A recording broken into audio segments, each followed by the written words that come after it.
Assalamualaikum warahmatullahi wabarakatuh. Apa kabar anak-anakku kelas 10 IPA dan kelas 11 IPA?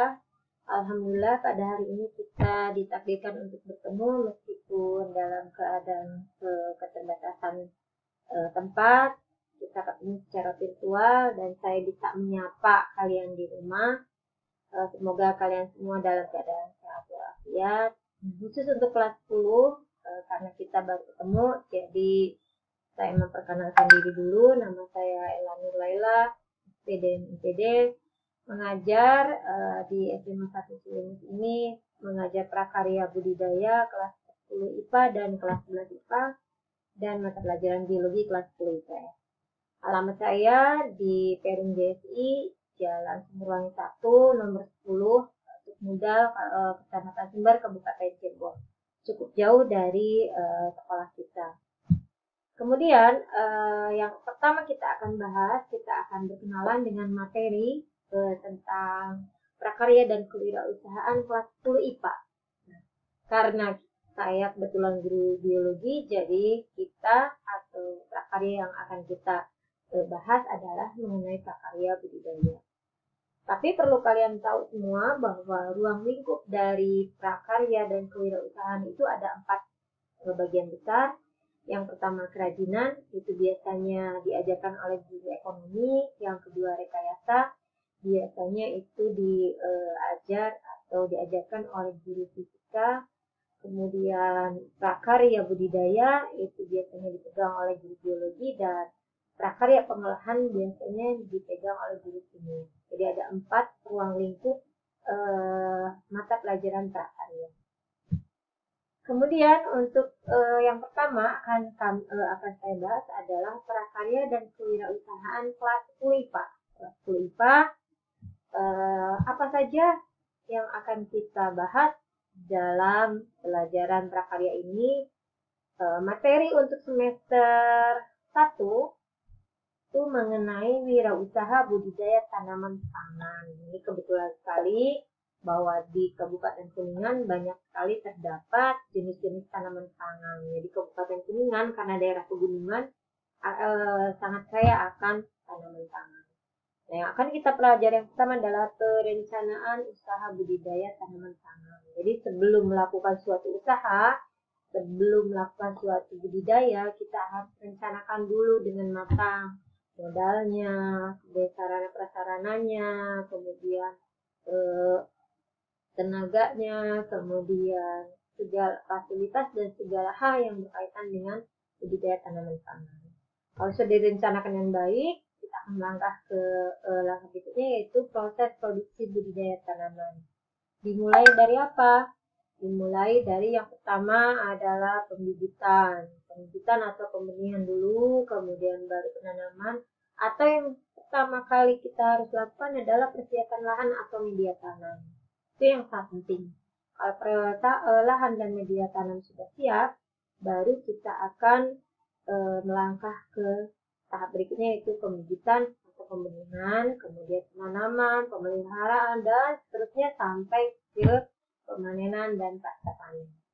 Kemudian yang ketiga adalah perhitungan budidaya tanaman pangan. Tentunya dalam usaha atau suatu usaha budidaya itu harus diperlukan perhitungan-perhitungan. Kita dapat untung berapa, modal kita berapa, kalau rugi apa yang harus kita lakukan, itu semua kita pelajari.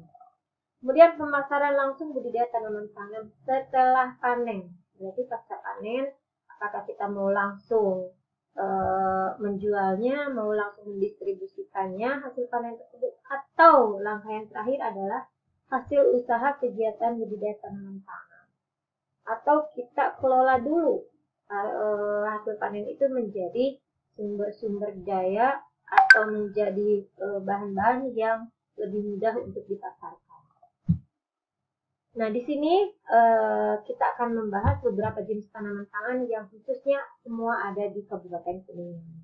Tapi ini secara global kita akan belajar beberapa jenis tanaman pangan.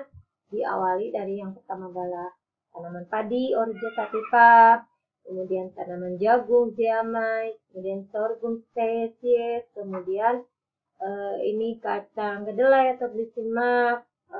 Ini jenis-jenis beberapa jenis tanaman pangan yang ada di kabupaten kita.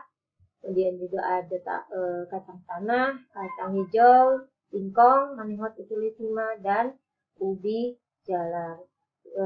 Kebetulan di Kuningan sangat terkenal ubi jalarnya itu ubi ungu. Kemudian hasil tanaman atau hasil panen yang akan kita distribusikan itu bisa diolah lagi menjadi beberapa jenis bahan-bahan makanan. Contohnya kacang kedelai bisa dijadikan susu kedelai, kemudian bisa dibikin tempe, kemudian bisa dibikin tahu dan kecap. Kemudian tahu lokal Kuningan juga ada yang terkenal ya, yang lumayan enak rasanya. Itu prakarya dan kewirausahaan kelas 10. Kemudian kita akan membahas mengenai prakarya dan kewirausahaan kelas 11. Nih anak-anak kita kelas 11, tidak aneh bertemu lagi dengan saya, jangan bosan. Nah, tentang apa budidaya sekarang? Kita nggak akan mempelajari lagi tanaman pangan ataupun hidroponik. Kita akan belajar mengenai budidaya ikan konsumsi air tawar. Jadi, untuk semester ini kita akan belajar mengenai budidaya perikanan.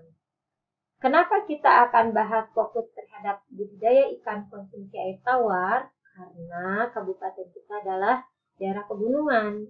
Jadi, mayoritas masyarakat di kita itu banyak mengkonsumsi ikan air tawar dan banyak membudidayakan ikan air tawar karena memang letak geografisnya mendukung untuk itu. Apa saja yang akan kita pelajari? Yang pertama itu pengertian budidaya perikanan. Budidaya perikanan itu apa? Kemudian faktor-faktor yang mempengaruhi budidaya perikanan itu. Faktor yang mempengaruhi keberhasilan budidaya perikanan itu apa? Kemudian jenis-jenis budidaya perikanan, kemudian media dan alat-alat yang digunakan atau yang dibutuhkan dalam usaha budidaya ikan ini. Kemudian kita akan belajar mengenai jenis-jenis ikan air tawar yang ada di Kuningan yang biasa dibudidayakan di Kuningan. Kemudian kita, karena kalian kelas IPA, kita akan belajar mengenai ciri-ciri morfologi beberapa jenis ikan khas wilayah Kuningan serta manfaat ikan untuk manusia, untuk tubuh manusia. Itu yang akan kita pelajari selama 1 semester ini. Mudah-mudahan kalian tertarik. Dan ini beberapa contoh budidaya ikan yang ada di Kuningan. Yang pertama budidaya ikan mas. Ini pasti kalian juga sering lihat. Kemudian yang kedua itu budidaya ikan lele. Kemudian budidaya ikan patin, ini sedang marak. Kemudian budidaya ikan nila, ikan lokal ya. Nah, itu yang akan kita pelajari selama 1 semester ini. Mudah-mudahan kalian tertarik, tidak bosan bertemu dengan saya. Sampai ketemu di pembelajaran prakarya berikutnya. Terima kasih atas perhatiannya. Assalamualaikum warahmatullahi wabarakatuh. See you.